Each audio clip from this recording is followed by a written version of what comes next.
Bom dia, irmãos. Ui, bons dias. Agora sim, é bom estarmos juntos esta manhã para cultuarmos o nosso Senhor Deus e é isso que nos move a virmos até à sua casa de oração para lhe prestar culto, para lhe prestar honra, para lhe prestar glória. E o prelúdio que nós ouvíamos era o hino 128, o hinário para o culto cristão, que dizia: digno é o Cordeiro. E era baseado em Apocalipse 5:12, que diz: proclamando em alta voz, digno é o Cordeiro que foi morto de receber o poder e riqueza e sabedoria e força e honra e glória e louvor. E é este Deus que nós queremos louvar, o Deus que merece toda a nossa honra, toda a glória, toda a nossa dedicação, todo o nosso compromisso. Então vamos ficar de pé. Vamos convidar os irmãos a que juntos ficássemos de pé e vamos começar por agradecer por tudo aquilo que Ele tem feito, por tudo aquilo que Ele vai fazer. Obrigado, Senhor Deus. Vamos louvar o nome de Deus.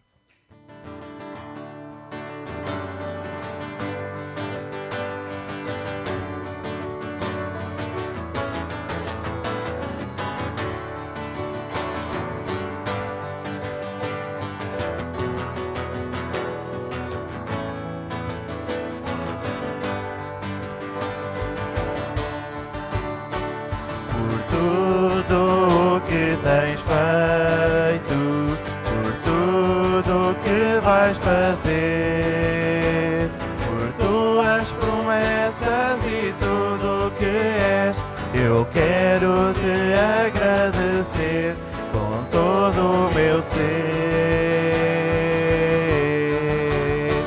por tudo o que tens feito, por tudo o que vais fazer, por tuas promessas e tudo que és, eu quero te agradecer com todo o meu ser.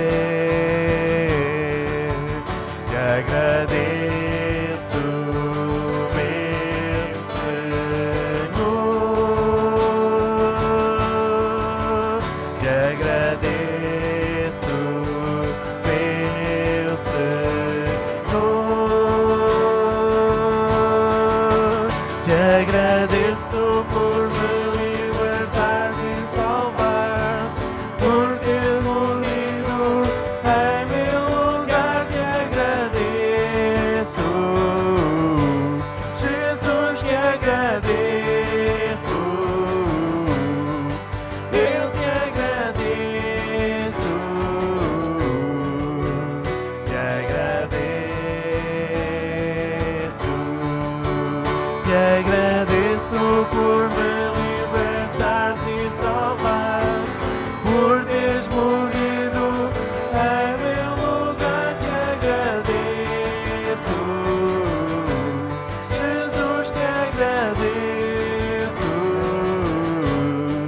eu te agradeço, te agradeço.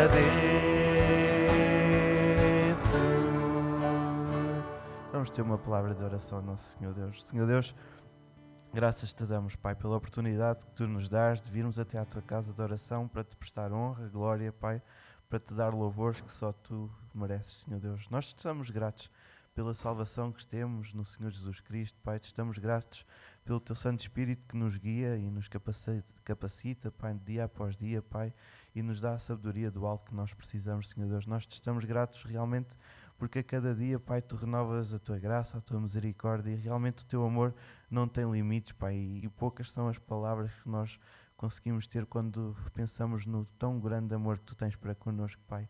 Obrigado, Pai, porque tu nos amas, obrigado porque te podemos tratar como Pai e obrigado porque tu nos adotas, Pai, como filhos. Obrigado por esta esperança que nós temos, Pai, que é viva, que não acaba, Senhor Deus. E eis-nos aqui para prestar culto para Ti, Senhor Deus, que recebe o nosso louvor e realmente se há alguma coisa a impedir uma perfeita comunhão contigo, Pai, trabalhas nos nossos corações, Pai, incomoda-nos através do Teu Santo Espírito, realmente nós olhemos sempre para o alto. Em nome de Jesus nós oramos. Amém. Ainda de pé, convidava os irmãos que pudéssemos abrir as nossas Bíblias no Evangelho de João. João capítulo 1.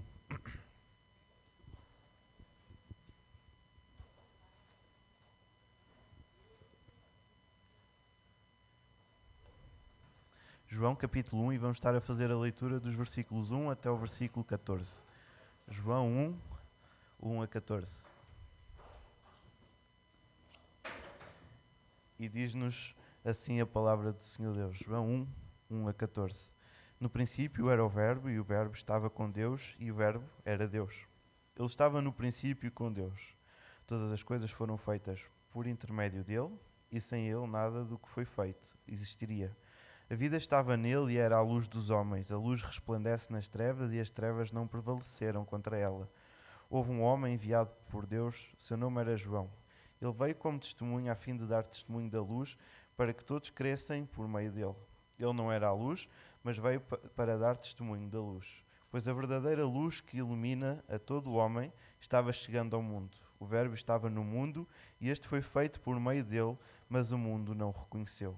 Ele veio para o que era seu, mas os seus não receberam. Mas a todos quanto o receberam, aos que creram no seu nome, deu-lhes a prerrogativa de se tornarem filhos de Deus, os quais não nasceram da linhagem humana, nem do desejo da carne, nem da vontade do homem, mas de Deus.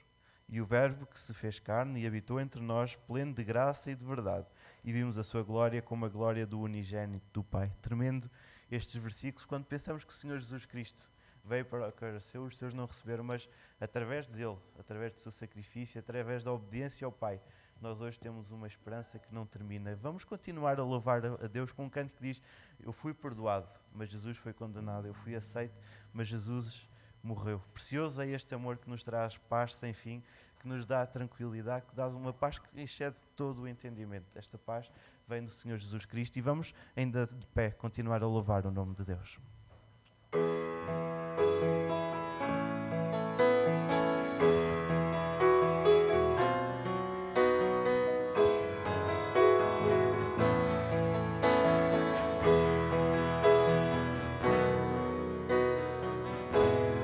Perdoado, Jesus foi condenado, eu fui aceite, Jesus morreu, com seu Espírito eu tenho nova vida, porque meu Senhor ressuscitou.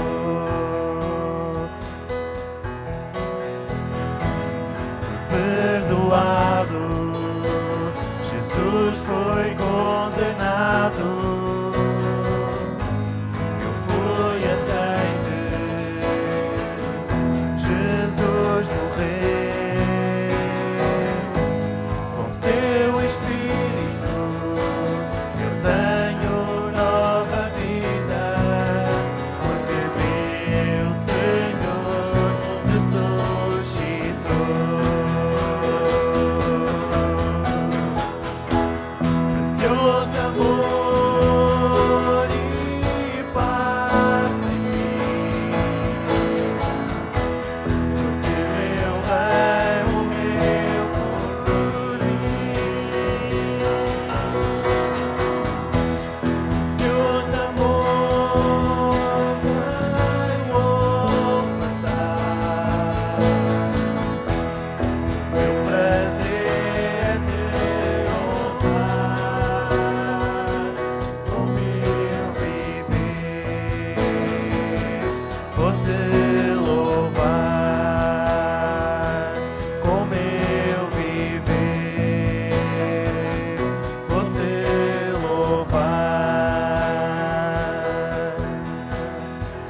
nosso prazer seja honrar o Senhor Deus a cada dia, que a nossa alegria seja a cada momento, tudo aquilo que nós fazemos, conforme está lá em 1 Coríntios, seja para a honra e glória do nosso Senhor Deus, tremendo este amor. E o próximo hino que nós vamos cantar, a cruz de Cristo, desafia-nos a olhar para o alto, desafia-nos a olhar para a cruz, desafia-nos a olhar para este tremendo amor que o Senhor Jesus Cristo teve por cada um de nós, ao ponto de servir enquanto Ele era Rei, ser obediente ao Pai, e isso fez com que nós realmente tivéssemos a vida eterna.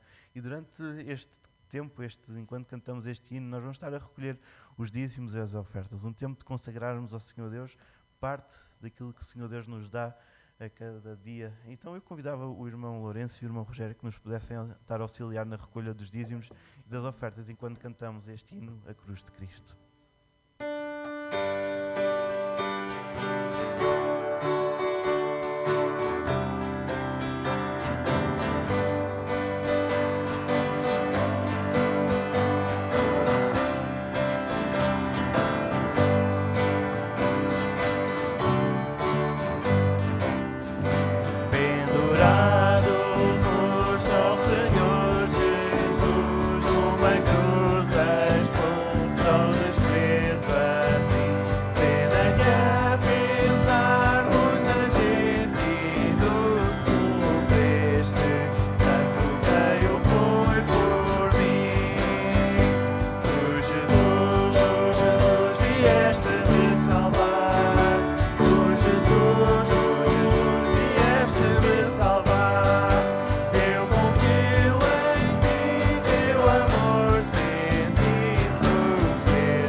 Os irmãos tenham a bondade de sentar-se.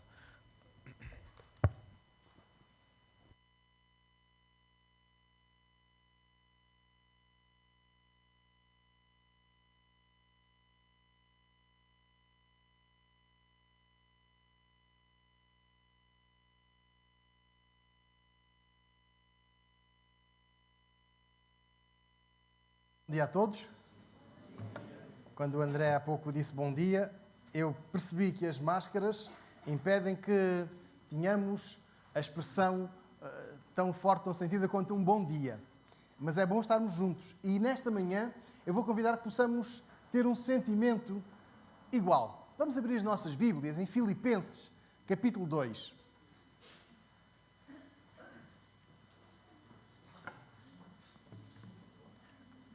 Filipenses, capítulo 2. E deixem só, antes que meditemos juntos no texto, eu voltar-me aqui para o meu lado direito. Ontem à noite ficámos felizes, não foi? O Académico de Viseu ganhou a Benfica. Voltando agora ao texto. Há um sentimento que nos une. Mais do que este, os irmãos perceberam a brincadeira. É que temos aqui... Lembro-se de ter perguntado qual era o clube e foi a única pessoa que me disse que era o Académico de Viseu. E ficámos agora, estou sempre atento aos resultados do Académico de Viseu, falo com o Tomás para estarmos sempre ali a ver se estamos com o mesmo sentimento. Mas, irmãos, o sentimento que nos une não é desportivo. Não é de outra natureza, que não seja este que está em Filipenses, capítulo 2, versículo 5. Tende em vós aquele sentimento que houve também em Cristo Jesus, o qual, subsistindo em forma de Deus, não considerou o ser igual a Deus, coisa a que se devia aferrar, mas esvaziou-se a si mesmo, tomando a forma de servo, tornando-se semelhante aos homens e, achado na forma de homem, humilhou-se a si mesmo, tornando-se obediente até à morte e morte de cruz.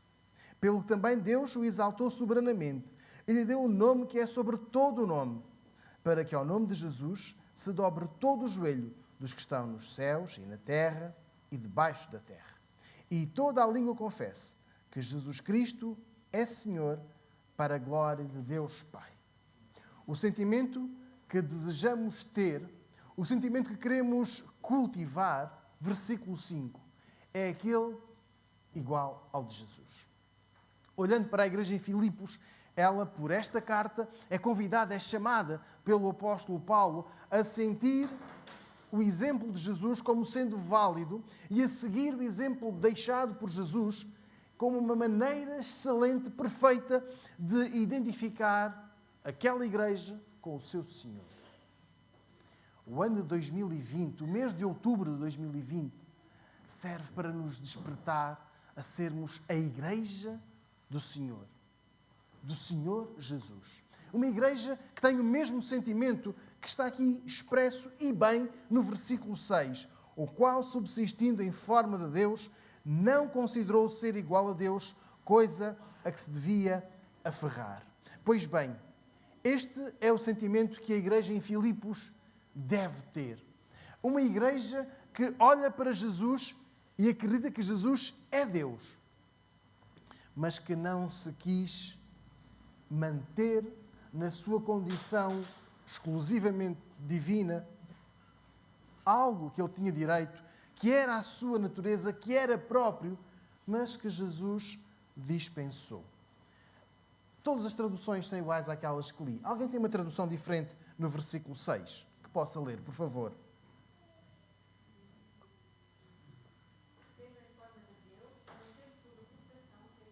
Pois é, não tendo por usurpação o ser igual a Deus. Ou seja, percebemos aqui por este versículo 6 que era algo que ele se devia aferrar. Tudo isto para explicar que Jesus, que é Deus, e esta é a nossa crença comum, Jesus é Deus, não considerou que a continuação nessa posição divina fosse algo que devesse ser ansiosamente retida.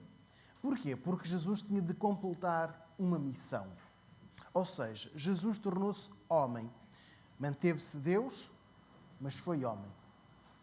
A crença na natureza divina e simultaneamente humana de Jesus leva-nos a perceber que não é impossível aquilo que a Bíblia fala aqui, de ter o mesmo sentimento que Jesus teve.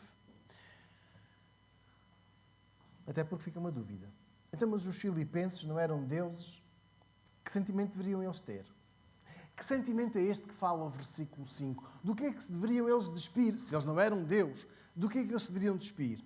Vamos ler o versículo 7 com muita calma. Versículo 7. mas esvaziou-se a si mesmo, tomando a forma de servo, tornando-se semelhante aos homens. Versículo 7 responde a qualquer pergunta para a igreja em Filipos e para a igreja em Viseu, em 2020. Tirar toda a espécie de superioridade, todo o sentimento que pudesse existir de superioridade em relação a qualquer pessoa. Jesus, que era superior a todas as pessoas, Jesus que nos é superior, versículo 7, ele humilhou-se. Jesus humilhou-se? Sim. Tomou a forma de servo, como todos deviam fazer, até mesmo na submissão às autoridades. Durante o seu ministério, Jesus teve perguntas que nós consideraríamos difíceis. Chamamos rasteiras, chamamos armadilhas. Teve abordagens sinceras. Teve pessoas que foram procurá-lo desejando saber e outras que procuravam pregar ali umas rasteiras, umas dúvidas não eram assim tão sinceras quanto as que pareciam. E uma dessas dúvidas foi se Jesus era um cumpridor dos deveres enquanto cidadão. Ou seja, se Jesus pagava impostos. Mas sabem, esta pergunta não foi feita diretamente a Jesus. Fizeram uma pergunta a Pedro. O teu mestre, ele paga impostos? Pedro não sabia. Então foi ter com Jesus e perguntou-lhe, mestre, eles estão a perguntar se tu pagas impostos. Devemos pagar impostos? Sabemos a resposta de Jesus. Pedro, mostra-me uma moeda. Quem é que está aí cunhado? Qual é a imagem que aí está? E Pedro disse, é do imperador, é de César. Então Jesus teve aquela famosa frase que nós usamos hoje. Dai a César o que é de César e a Deus o que é de Deus.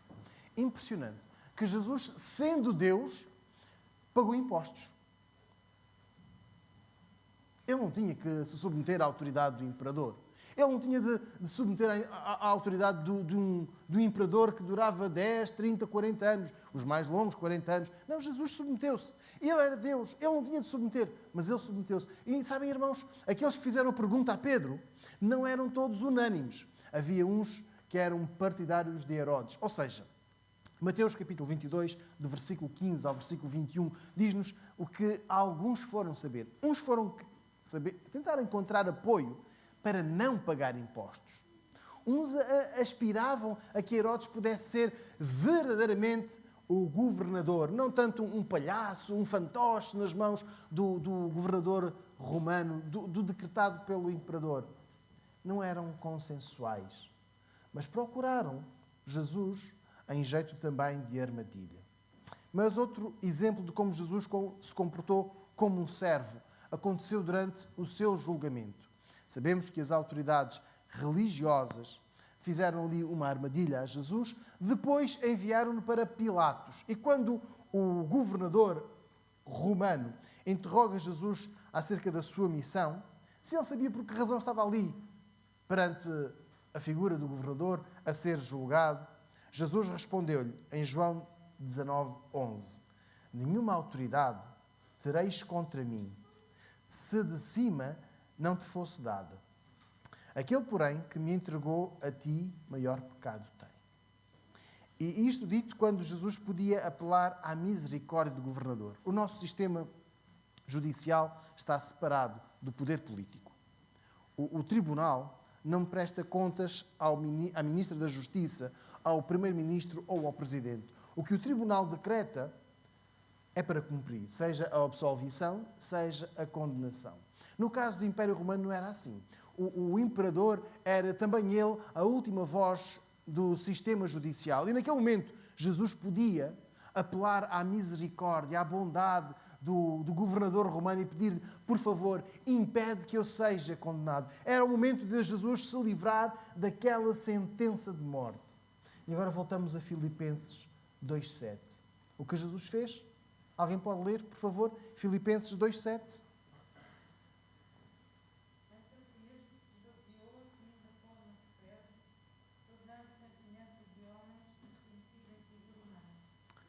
Jesus tomou a forma de servo. João 18:36, Jesus diz que o meu reino não é deste mundo. E ainda assim, Jesus comportou-se como um servo. O meu reino não é deste mundo, mas Jesus portou-se como um servo. Também nos recordamos daquele momento em que Jesus está a sós com os seus discípulos e começa a lavar-lhes os pés. João capítulo 13, dos versículos 1 a 5, recorda-nos como Jesus saiu da mesa, pegou numa bacia com água e começou a lavar os pés dos discípulos, função essa que era da competência do escravo de menor importância, de menor significado lá na casa do Senhor. E Jesus toma a forma de servo. Mas gostava que um de nós pudesse ler João 13:1, por favor, em voz alta, para percebermos melhor a importância deste texto de Jesus se tornar servo. Um de nós pode ler João 13:1, por favor. Ora, antes da festa da Páscoa, sabendo Jesus que já era chegada a sua hora de passar deste mundo para o Pai, como havia amado os seus que estavam no mundo, amou-os até ao fim. Obrigado. Jesus amou os seus até ao fim. Esta é a referência que a igreja em Filipos tem, esta é a referência que nós temos e este é o exemplo que nós queremos seguir. Em primeiro lugar, deixar de pensar que somos superiores, porque Jesus podia apegar-se a esta condição, mas não o fez. Mas mais, Jesus humilhou-se, Jesus serviu, Jesus amou. Jesus não serviu porque era obrigado, mas por amor. E este versículo 1 de João 13 reforça a ideia que encontramos aqui em Filipenses capítulo 2, versículos 5 até 7. O amor até ao fim. O amor que vai até ao último minuto, sabendo de todas as coisas. Jesus amou os seus. Em todos estes momentos que líamos, Jesus revelou ser o exemplo maior para aquela igreja em Filipos. E por nós, a 25 de outubro de 2020. O sentimento que deve predominar em nós é o serviço, a humildade e o amor. Mas o amor a sério. Jesus, sabendo que estava a chegar o fim de todas as coisas, de que ia para o Pai, voltamos a Filipenses, ele que estava cheio de glória, ele amou os seus e amou-os até ao fim. Jesus tomou a forma de servo. E ser um discípulo de Jesus não faz de nós pessoas superiores em relação aos demais. Não podemos ter a pretensão de imitar, por exemplo, os contemporâneos de Jesus, os fariseus, que se achavam superiores aos outros. Os fariseus pensavam que, por serem muito rigorosos no cumprimento da Escritura, porque eram pessoas muito certas ali na aplicação da justiça, na interpretação das Escrituras, eram extremamente rigorosos, eram tão zelosos que às vezes iam contar, se fosse nos dias de hoje, o cêntimo, 1 ou 2 cêntimos a mais, porque era assim que eles davam o dízimo, iam até ao pormenor, ao detalhe de um cêntimo. Eles cumpriam ali cada momento do sacrifício, da oração. E Jesus conta uma parábola muito interessante. 2 homens vão orar, vão ao templo orar, e o fariseu está junto de um pecador. Estão a ver? O fariseu e o pecador. O superior e o inferior. Então ele ora e bate com todos os pulmões, os recordes da oração audível. Obrigado, Senhor, porque não sou como este publicano, este pecador. Eu jejuo, eu faço as minhas orações, eu entrego o meu dízimo. Obrigado porque não sou como este ser desprezível. E o outro, o pecador, o tal ser desprezível, este sim bate, mas bate com humildade, bate com a mão no peito e diz: Senhor, atenta para mim. Ele nem levantou a cabeça. O que Jesus disse? Que daqueles 2 homens, o que se achava superior não foi recebido. A oração dele não foi recebida. Ser discípulo de Jesus faz-nos perceber que nós não somos superiores a outras pessoas. Porque vamos aos cultos, porque somos crentes, porque isto, porque aquilo. Todas as pessoas merecem o nosso tempo, o nosso contacto, Não porque estejam num patamar inferior de espiritualidade ou de moralidade, mas porque Deus nos ama a todos. Se quisermos recordar, João capítulo 1, e estávamos a ler, João capítulo 1, dos versículos 1 ao versículo 14. Estávamos a acompanhar a leitura. Foi feita uma leitura em voz alta. Nós estávamos a acompanhar as nossas Bíblias. Jesus veio para os que eram seus, para aqueles que conheciam a Escritura. Estes não receberam, mas a todos quantos nele crerem, aos que creem no seu nome, aos que o aceitaram, deu-lhes o poder de serem feitos filhos de Deus. Todos. Então, percebemos que não existem membros de primeira categoria, nem membros de segunda. Ou seja, não existem membros mais importantes, porque já pertencem à igreja em Viseu há muito tempo. Já cá estão há mais anos do que eu, então eles são mais importantes do que eu. Nem também existem os mais importantes porque têm ministérios mais visíveis, mais expostos, com mais visibilidade, então eles são mais importantes do que eu. Não existem os crentes mais importantes porque são mais ricos, porque têm mais formação, porque isto ou porque aquilo. Não existem os crentes de primeira e os crentes de segunda. Soube há pouco que teríamos este ano uma oportunidade de ver o pastor de cara pintada. Era no Magusto. E eu tentei escapar-me a esta tradição. Mas a Beatriz recordou-me. Pastor, não existem crentes de primeira nem de segunda. São todos pintados. Este ano eu safei-me. Irmãos, quando brincamos, estamos todos juntos. Mas o sentimento que nos deve unir é o sentimento da humildade, o sentimento de que não existem pessoas mais importantes e outras menos importantes. Não é porque temos mais funções, temos mais ministérios, temos mais áreas de trabalho que somos mais importantes do que outros. Ou porque nós só aparecemos uma vez que somos menos importantes. Repetindo o texto bíblico, Jesus despiu-se deste sentimento para chegar até nós. Mas Ele era mesmo superior a todos nós.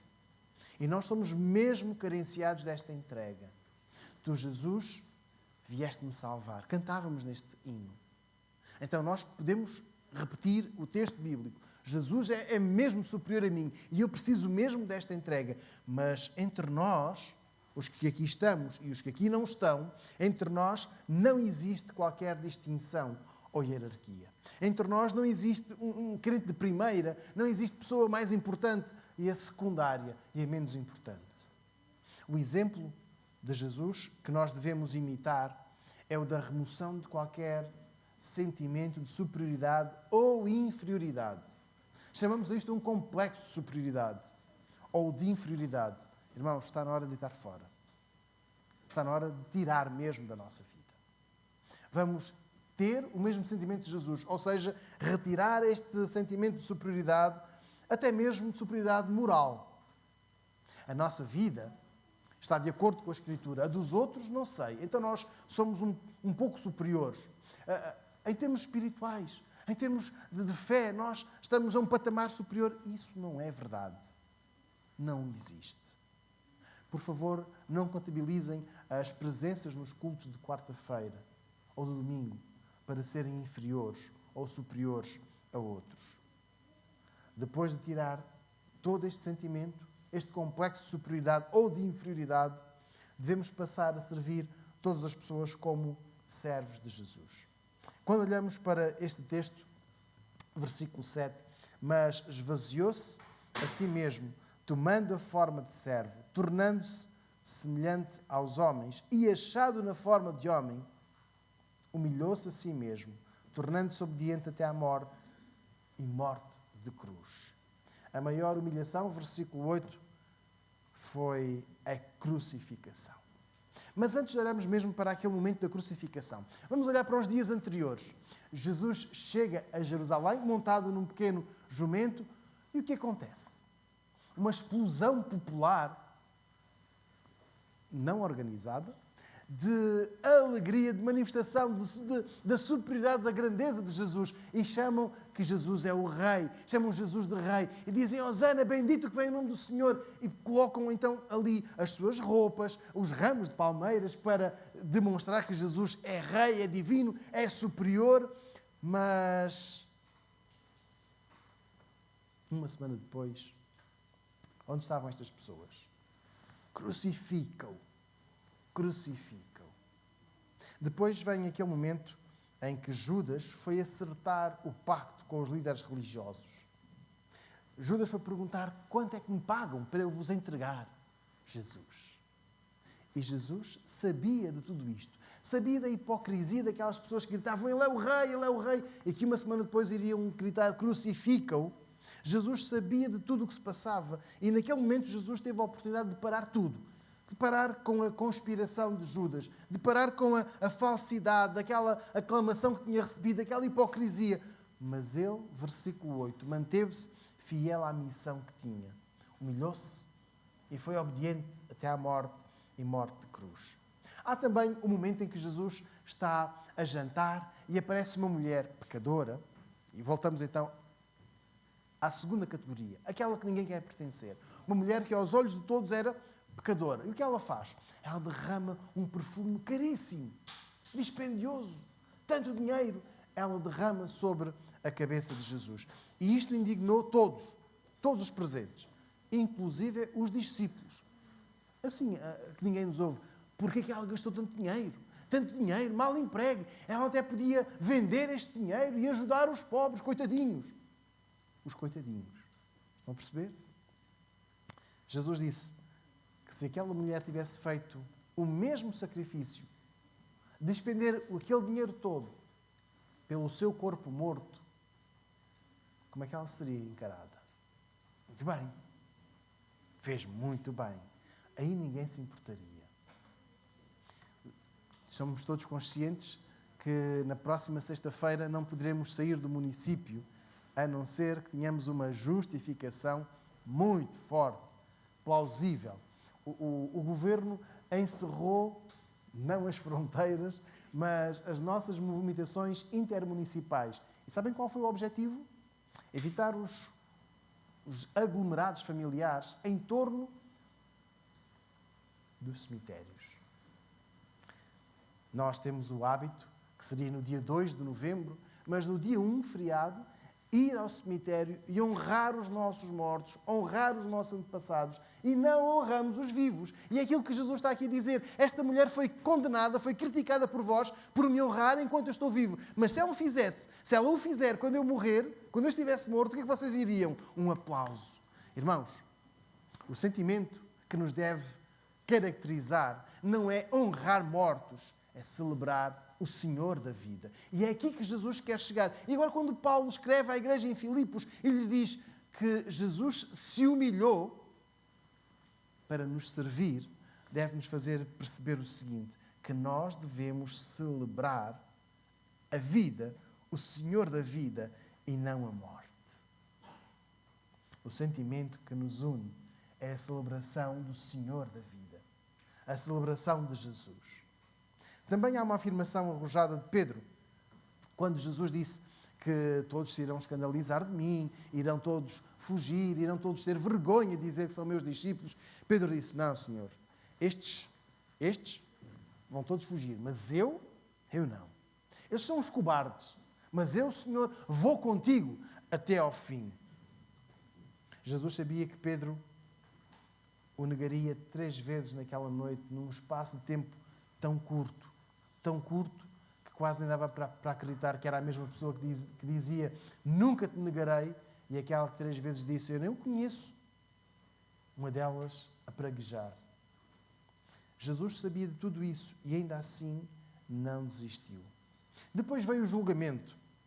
Aquele momento em que Jesus é levado do sumo sacerdote para Pilatos, e depois para Herodes, e depois novamente para Pilatos, para que Pilatos tivesse aquele gesto feio de lavar as mãos, e agora fica sob a vossa responsabilidade. E o que é que as pessoas disseram? Caia sobre nós sobre a nossa cabeça e dos nossos filhos o sangue deste homem. Jesus sofreu toda a espécie de humilhação. Foi ridicularizado. Foi fisicamente agredido. Jesus foi humilhado. E o que é que Jesus fez?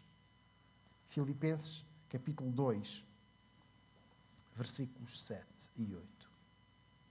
Esvaziou-se a si mesmo, tomou a forma de servo, tornando-se semelhante aos homens, e achado na forma de homem, humilhou-se a si mesmo, tornando-se obediente até à morte e morte de cruz. Versículo 8, o que é que Jesus fez? Manteve-se obediente até à morte de cruz. Irmãos, em todos aqueles momentos, Jesus podia ter saído. Em cada uma destas situações que mencionei, Jesus podia ter saído airosamente. Podia ter acabado com cada uma delas. Podia ter evitado a dor, a humilhação. Mas, versículo 8, permaneceu obediente. Mesmo quando, já na condenação, um dos que estavam ao seu lado ridicularizou toda a vida de Jesus, todo o seu ensino, e disse: se tu és o Filho de Deus, salva-te a ti mesmo e a mim também. E as pessoas lá embaixo diziam o mesmo. Pois bem, e reparem, Jesus naquele momento podia ter dito: basta, acabou, chega, vou parar com tudo isto. Os irmãos concordam comigo? Era o que nós faríamos, certo? Já chega. Aliás, nós não estamos para suportar 1, 2, 3, 4, 5 humilhações seguidas. Chega! E às vezes gritamos com a segunda ou com a terceira pessoa que nos diz a mesma coisa, que nos humilha, que goza connosco, que nos ridiculariza. Mas Jesus, versículo 8, foi obediente até à morte e morte de cruz. As pessoas, ironicamente, diziam: se tu tens o poder, então salva-te, liberta-te e liberta-nos a nós. Mas Jesus permaneceu obediente ao plano que tinha traçado para nos salvar. Para salvar a humanidade, aquelas pessoas que estavam ali a gozar com Ele, as pessoas como nós, que estamos todos carenciados do amor de Deus. Jesus foi obediente, versículo 8, até à morte, para nos salvar. É a este sentimento que se refere Filipenses 2, 5. E tendo em vós aquele sentimento que houve também em Cristo Jesus. O sentimento da obediência. Se temos de nos despir do complexo da superioridade ou inferioridade, se temos de ter o sentimento comum do serviço, do amor, o da obediência, é fundamental para nós sermos identificados como servos do Senhor Jesus. Esta igreja em Filipos devia de ser obediente, mesmo que custasse, mesmo que doesse muito, mesmo quando fosse uma igreja desprezada por pessoas da sua confiança. Seguir o exemplo de Jesus. A obediência da igreja de Filipos não podia estar condicionada a circunstâncias favoráveis.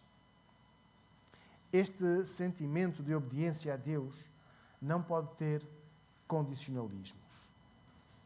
Há uns anos estava a conduzir e era verão, ia com um amigo e ele disse: abra as janelas do carro, porque está muito calor e o teu carro não tem ar condicionado, tem um ar incondicionável. Então abre as janelas. Esta expressão incondicionável ficou. O ar incondicionável, quando nós não estamos com muito calor e o nosso carro não tem ar condicionado, então nós abrimos as duas janelas para ver se entra algum calor, algum vento fresco. Incondicionável. Pois bem, só com Jesus. Uma obediência sem condições, sem restrições, sem um mecanismo que possa ser colocado por terceiros. Não. A obediência é válida para nós. A obediência a Deus não fica limitada à boa resposta que tenhamos quando, por exemplo, queremos evangelizar. Estamos a falar dos nossos colegas, sejam os amigos ou até os familiares. Eles começam a revelar ali uma receptividade, um sorriso e querem ouvir e até fazem gosto de estar numa ou noutra atividade da nossa igreja. E nós então dizemos: Senhor, vou-te ser obediente porque esta pessoa começa a revelar alguma simpatia pelo Evangelho. Mas a nossa obediência deve ser contínua. Mesmo quando outras pessoas não acreditam no nascimento virginal de Jesus, na sua divindade, na sua morte expiatória, na sua ressurreição e que em breve Ele virá para nos buscar. A nossa obediência a Deus não fica condicionada pelo pouco trabalho e muito pagamento que temos. A nossa obediência a Deus não fica condicionada pela saúde ou pela falta de problemas de saúde. A nossa obediência não fica condicionada por termos a resposta positiva a este ou aquele pedido que fazemos a Deus. Jesus não teve nada disso e foi obediente até à morte. Agora, lendo Filipenses 2, dos versículos 9 até 11. Pelo que também Deus o exaltou soberanamente e lhe deu o nome que é sobre todo o nome, para que, ao nome de Jesus, se dobre todo o joelho dos que estão nos céus e na terra e debaixo da terra. E toda a língua confesse que Jesus Cristo é Senhor, para a glória de Deus Pai. Paulo fala aqui do sentimento de esperança, o sentimento de vida futura que houve em Jesus e que deveria existir também entre os cristãos de Filipos. Esta era uma cidade muito importante. Filipos era uma cidade muito importante. Recebeu o nome do pai de Alexandre o Grande. Filipe era o pai de Alexandre o Grande, então ele quis homenagear, quando conquistou aquela cidade, deu-lhe o nome do seu pai. E tornou-se uma cidade importante, não só em termos políticos, mas em termos comerciais, em termos financeiros. E foi também uma cidade importante, imagine-se, na idolatria. E a Bíblia diz-nos que ficou marcada por uma igreja que é aqui desafiada a ter este mesmo sentimento. Um sentimento de esperança, um sentimento da vida futura, que tal como houve em Jesus, deveria existir entre aqueles cristãos. Porque depois de ter sido humilhado, rejeitado de uma forma geral, e estávamos a ler há pouco em João, no capítulo 1, os versículos 10 e 11, Jesus foi rejeitado de uma maneira geral, ainda assim, ele foi exaltado por Deus. Isto significa que o sacrifício de Jesus foi aceite, foi bem recebido pelo Pai, foi validado. A missão de Jesus estava cumprida, o pecado estava vencido. Agora, esta pergunta não é para os mais jovens, não. É só para aquelas pessoas que já viveram há mais de 50 anos. Quem aqui ainda tem lacre lá em casa? Lacre. Eu já não tenho, só levantei a mão para ver se alguém me acompanhava. Pois é, o meu pai tinha lacre. E quando ele tinha por hábito de escrever, e ele datilografava, mas também escrevia. E quando eram assim, assuntos importantes, ele tinha o hábito de lacrar aquilo. Eu uma vez perguntei, para que isto? É só para ter o carteiro ter dificuldade para ninguém violar a correspondência. E ele explicou-me, não. As cartas importantes, sérias, têm um selo. Ele tinha lá uma forma de cunhar. Não era um anel, mas era assim uma assinatura dele, um carimbo, uma espécie de carimbo. Então, lacrava aquela carta. Sabem? A missão de Jesus foi selada de qualidade pelo Pai. E está aqui no versículo 9, 10 e 11. Para que ao nome de Jesus se dobre quem? Os irmãos podem ler? Se dobre o quê? Todo o joelho. Todo o joelho. E diz mais, versículo 11, toda a língua confesse que Jesus Cristo é o Senhor, para a glória de Deus Pai. A humanidade de Jesus foi dolorosa em todos os sentidos. Primeiro, Jesus deixou de desfrutar daquela glória divina, de toda a glória que tinha no céu, para viver limitado. Para ter fome, para ter sede, para chorar, para ser apontado, para ser expulso. Foi dolorosa quando Jesus foi rejeitado pelos seus, até pelos irmãos, pelos vizinhos. Então, mas este diz que é filho de Deus, então ele é o filho do carpinteiro. Nós não conhecemos os seus irmãos, os seus irmãos não estão entre nós. Como é que ele é filho de Deus? Saia daqui. Não queremos os seus milagres. Mas o final compensou. A exaltação da sua pessoa, o louvor que Jesus recebe, a honra que lhe é prestada ininterruptamente. E nós temos interrupções no louvor, de domingo até quarta, de quarta a domingo, mas pedia que um de nós pudesse ler Apocalipse 4:8 e perceber porque é que o louvor não tem interrupções. Apocalipse capítulo 4, versículo 8.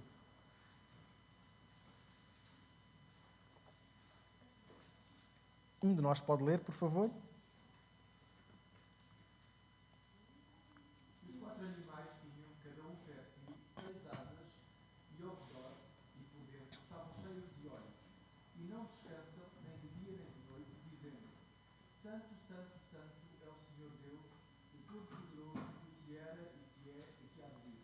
obrigado. O louvor não termina, não tem interrupção. Então, percebemos que tudo compensou. Todo o sofrimento que Jesus teve, toda a dor, terminou. Porque agora ele vive na glória. E Jesus não atentou apenas para o momento que vivia, senão ele teria desistido quando Judas o traiu, quando Pedro negou, quando os seus vizinhos o rejeitaram a sua divindade. Mas Jesus contemplou a glória futura.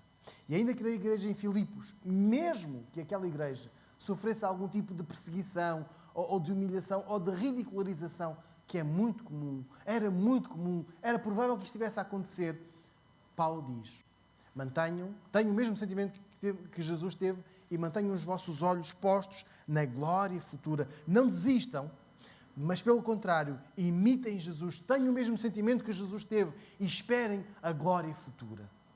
A glória dos cristãos, da Igreja do Senhor Jesus, vai ser vivida na plenitude, na totalidade, quando chegar a Igreja à presença do Pai. Após o julgamento, onde serão absolvidos pelo sacrifício de Jesus, todos os cristãos poderão desfrutar desta mesma glória, desta alegria sem fim, que é o estar lado a lado com Deus. Poder exaltar Jesus como só Ele merece, ininterruptamente, poder cantar que Ele é o Senhor da vida, é algo que nós podemos experimentar se tivermos este mesmo sentimento. Aquele sentimento que Jesus teve, a identificação com Jesus, João capítulo 1, versículo 12. Mas a todos quantos o receberam, aos que creram no seu nome, deu-lhes o poder de serem feitos filhos de Deus. Precisamos de ter a identificação total, plena com Jesus. O nosso maior exemplo é Jesus. Não busquemos a glória, o protagonismo, o destaque, onde quer que seja, nem aqui nem no céu. Mas queremos estar a olhar para a glória que Deus tem reservada para nós. A nossa esperança é poder estar um dia na presença de Deus. A nossa esperança é estar a desfrutar deste momento de o aclamar como o autor da vida. A nossa esperança é viver cada uma das promessas que Jesus nos faz nas bem-aventuranças. Mateus capítulo 5, versículos 1 até 12. Se pusermos os nossos olhos em Jesus, se o tivermos como o único exemplo válido a seguir, então estaremos desde já a viver uma vida plena até à eternidade. Mas precisamos de voltar ao versículo 5, Filipenses 2:5. Tendo em vós o mesmo sentimento que houve também em Cristo Jesus. Perceber que Deus deseja que sejamos imitadores do nosso Salvador, isto é, pessoas que desejam ter o mesmo sentimento do Mestre. E às vezes podemos ter uns e outros não. Mas queremos estar como um corpo, todos, a desejar o mesmo. Não pode ser apenas o pé a desejar ser humilde. Então o meu pé direito quer ser humilde, mas a minha mão quer ser destacada. O meu pé esquerdo bem quer ficar em serviço, mas a minha mão esquerda lá se quer destacar dos demais. Não. Todos devemos ter o mesmo sentimento. Despidos do complexo de superioridade ou de inferioridade, revestidos do amor pelos outros, o amor até ao fim, a obediência incondicional a Deus. Desejo e desafio a todos nós que aqui estamos hoje a ter este mesmo sentimento. Aquele sentimento que Jesus teve quando se entregou por nós. Quando nos amou, João 13:1, e fê-lo até ao fim. Quando foi obediente, ainda que tenha sido tão doloroso. Sejamos obedientes a Deus. Incondicionalmente. Incondicionalmente. Mas que também esta semana seja uma semana de serviço, uma semana de entrega a Deus, Filipenses 2:5, com o sentimento que houve em Jesus. Vamos orar?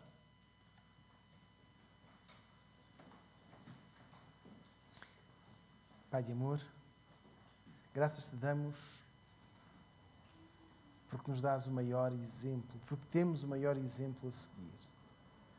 Obrigado, Jesus, porque em cada momento sentimos a presença do Teu Espírito Santo em nós, a capacitação para Te imitar, para Te seguir, e queremos pedir-te que faças de nós servos obedientes, humildes, sinceros, amorosos, sempre contemplando a glória futura, sempre contemplando a Tua ação em nós. Aceita-nos. É o que pedimos em nome do Senhor Jesus, o nosso Salvador. Amém.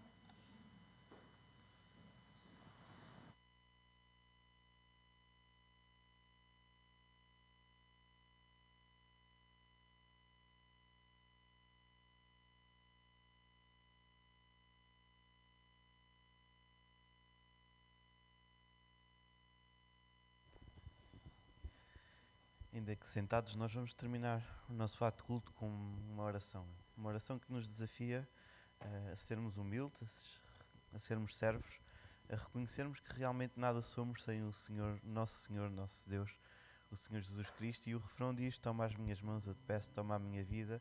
Vamos consagrar todo o nosso ser ao Senhor Deus enquanto cantamos este cântico.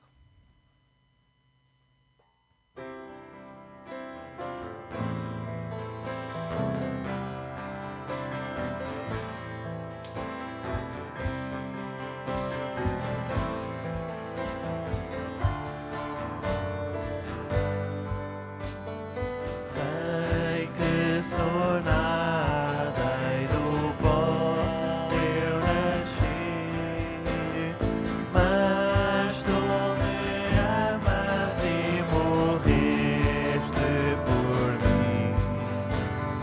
Diante da cruz só consigo exclamar: sou de ti,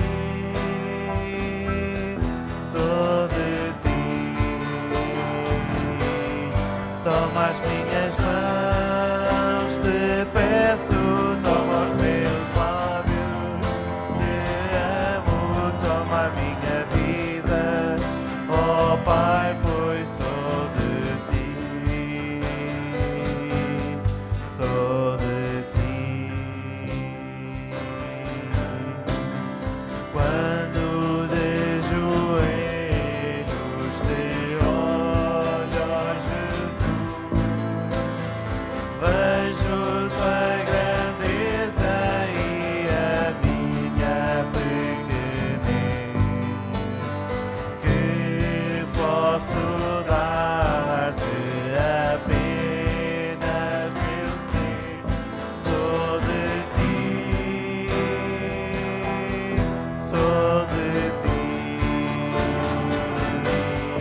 Toma as minhas mãos, te peço, toma os meus lábios, te amo, toma a minha vida, ó Pai, pois sou de ti.